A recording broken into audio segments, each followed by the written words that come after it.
Morning, everyone, or no, afternoon. Afternoon, everyone, and welcome to another week. Hopefully, our last week at home, we haven't heard 100%, but the plan is that we are back in school next Monday, so with fingers crossed, this will be the last week of this. So on Friday, we looked at the statutory consumer protection agencies, and these were agencies that were provided by the government. They're there and they're protected in legislation. And we looked at the CCPC, the Competition and Consumer Protection Commission. We looked at the Office of the Ombudsman that deals with complaints against government bodies, public bodies, and private nursing homes. The National Standards Authority of Ireland, which talks about having good standards in goods and services around Ireland. They run a scheme called the ISO 9000 scheme, and you have to apply for that every year. And then the European Consumer Centre, which is to do with European law. When you are buying goods around the European Union countries, both in person and online, and it can also help settle disputes if you have an issue with something you've bought in another country. So today we're moving on and we're looking at voluntary consumer protection agencies. These are set up by people, for people, and they are not governed by the government in any way, etc. And then we're looking at making a complaint today as well. All right, so we're meeting live then tomorrow. We're meeting live Wednesday, and then we are going to, I'm going to assign work Thursday and leave you to it for the rest of the week. As I said, we'll be back then in the class. So just to give you a small break, maybe, seeing as you have been so good over the last few weeks. And I appreciate that. So we're looking at our consumer protection agencies on page 343. And the first one is the CAI, or the Consumer Association of Ireland. And these are excellent. They protect, promote, and represent the interests of Irish consumers. So what they do is they publish an online consumer choice magazine. I remember years ago I used to subscribe, and it was an actual physical magazine you get in the post every month. And this magazine provides consumers with impartial information about their consumer rights and how to get value for money when buying goods and services. They represent consumers on various bodies and international organizations. They lobby, or they, I suppose, not harass would be too strong a word, but they do talk to the government a lot and try and get them to make improvements in consumer legislation. And then they carry out research to produce reports with objective information. That means that there's no bias there. They tell the truth about it for consumers on products and services. So here's the website here. So there's a new energy labeling guide coming out now in March 2021. And we'll be looking at that again in the textile chapter. The Consumer Choice magazine is there. You have to subscribe, obviously, to get it. And they do free product tests. So best printers, tumble dryers, food fraud, making things look the same or different to what they should be, etc. And they have loads of different topics: money, lifestyle, food and health.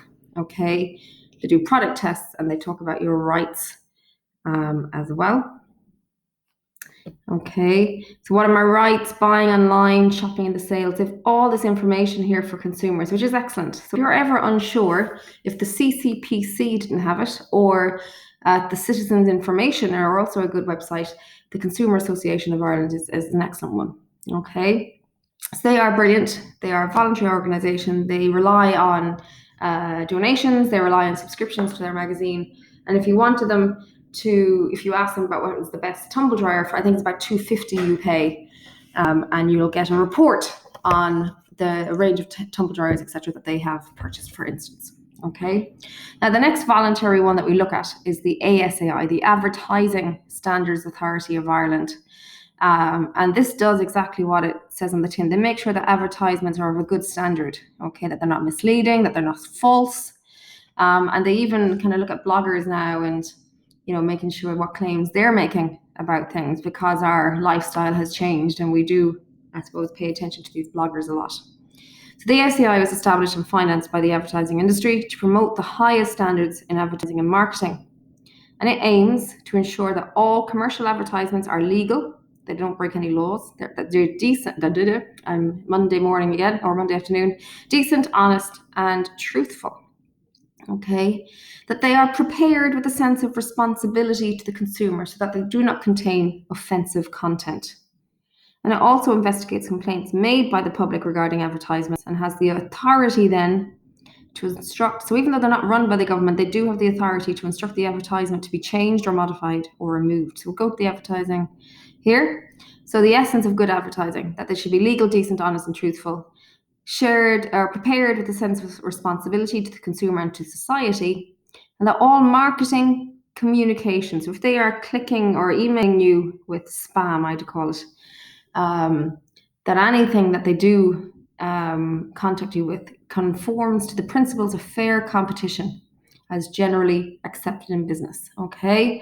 If you think an advertisement is offensive, you can click there and make a complaint, okay? And they've latest news, they've lots of different things there. So the ASCI, what is it? I think I'm on that page already. My internet is slow, even though I've put in a new internet here in the house.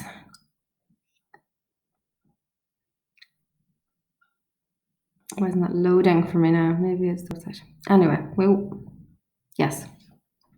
So the ASCI is an independent self-regulatory body, so it doesn't rely on the government to regulate it, and it's financed by the advertising industry and committed in the public interest to promoting the highest standards of marketing communications, which is advertising, promotional marketing, and direct marketing.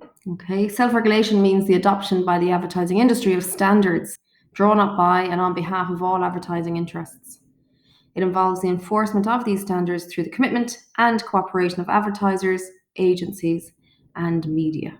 Okay, so anyone that advertises are kind of saying that they will go along by these rules, and then the ASCI has the power to say change it or take it down. Okay, so the strength of the self-regulatory system lies in the support and commitment of the advertising industry. So who's involved? Advertisers, advertising agencies, media specialists, direct marketing companies, they put the flyers in your postbox, sales promotion consultants, and the various media, print, radio, television, online, cinema, and outdoor interests. Okay, so they're pretty good and they're pretty comprehensive in their rulings, etc. Okay, so just to give you an idea of kind of questions that come up, name 3 statutory bodies. They're ones run by the government concerned with consumer protection. So you'd go here, your CCPC, Office of the Ombudsman, perhaps Citizens Information Board, any of those, okay? Name and give details of 1 statutory agency. So again, any of these are the answer there. Outline 2 functions of the Citizens Information Board. So that was a question in 2015. It's pretty, it's pretty straight to the point. They're asking you to talk about citizens' information. Outline the role of each of the consumer organisations named below. So the Consumer Association of Ireland and the ASAI. Okay, and then name and outline role of any one voluntary agency concerned with consumer protection, and that was back in 2005 as well.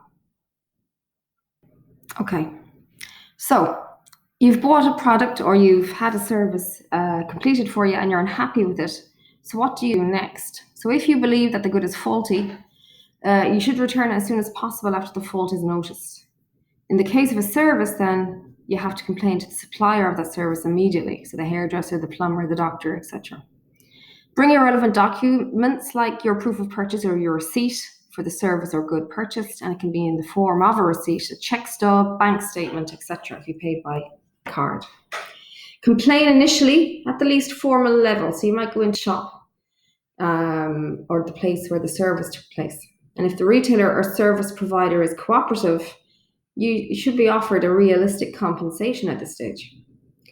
But if, and it happens, the retailer or service provider is uncooperative, the complaint should be put in writing to the retailer or service provider's head office. And the letter or email should include a description of the goods or service, the location and date, action taken to date, copies of proof of purchase, always a copy so it doesn't get lost and you have your proof.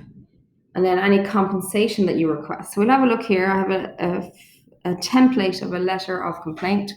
So the date, the name of the owner or the manager of the shop, full address, and dear. So if you know their name, use it, or sir, madam. On the date of purchase, I bought. So at this stage, you need to describe the product and include your model or serial number or any other details that you can include to make it identifiable to the company.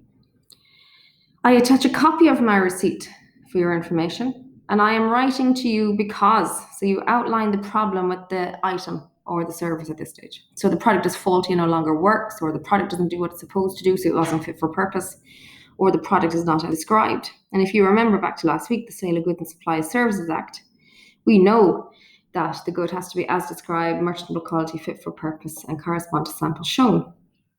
On such a date, I rang and I spoke to, but I haven't heard anything back, or they weren't very cooperative, or they didn't have the authority to make a decision.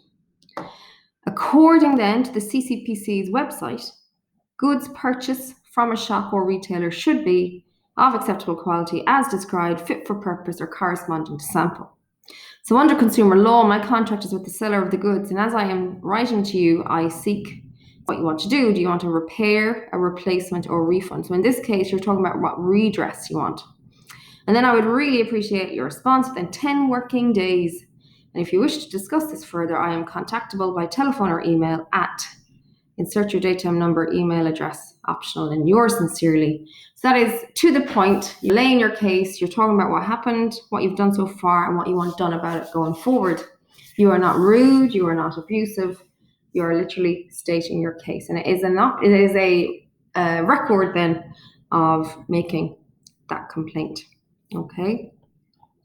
So if the outcome is still unsatisfactory then, and the retailer or service provider still fails to accept responsibility for the faulty good or service, the consumer may seek advice and assistance from consumer bodies, for example, the CAI, the Consumer Association of Ireland. And they could also take action through the small claims court as well. I'm going to check my time. Yeah, 12 minutes, okay. So what I want you to do for today is I'm going to set out a scenario on Teams where something has gone wrong, and I want you to write out the letter of complaint that you would send to that person, okay? I also want you to read on about the small claims procedure, and we will talk about it tomorrow during the live class. And then in tomorrow's class, we'll have a look at the quality symbols, and we can move on then going forward. You can have a look at them too, okay, and we'll go over them tomorrow, okay? So read down as far as the bottom of page 345. And if there's anything you want to ask me then tomorrow or to clear up, we'll go through them for sure. And the key thing is when you are talking about symbols in an answer, you always name it, so the Q mark, and then you explain it, okay? So this is explain this quality mark. So this is the Q mark. That's your 2 marks there. And then explain it, you get 4 marks, okay? I don't know what, that might be a misprint there. It's usually 6 marks, 2 for naming, 4 for explaining to make the 6. So that's for us for today, okay? As I said, I'll set the homework now in Teams, and I'll see you for a live class tomorrow. All right, mind yourselves.